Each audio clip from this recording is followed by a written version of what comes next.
Civil protection and the Italian army were using a helicopter to check the instrument on the summit and the flanks of the Mount Stromboli, the island in the Mediterranean Sea in the southern Italy.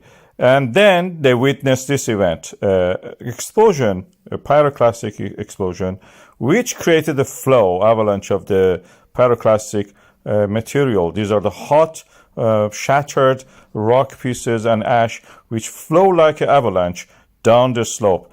And the result is this event. We see it now here, moving toward the Ionian Sea, that part of the Mediterranean Sea which is adjacent to the Sicily and the mainland Italy.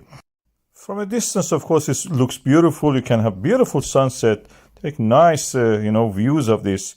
And you can see here, this is a first quarter moon and the hot pyroclastic flowing down. This is the map of it. This slope is unstable, so you don't see any grass on it. That's the reason. This shows that the resurfacing of this mountain is all the time happening on that side.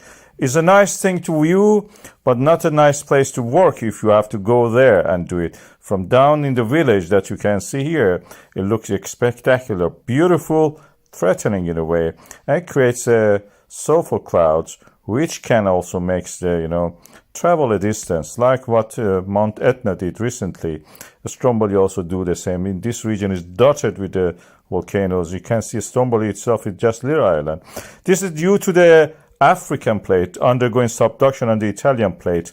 Is the oceanic plate going down, is rich in water because it has been in the ocean, full of water, and then comes back and explodes. Because the parent magma, as we said, comes from a water-rich oceanic crust.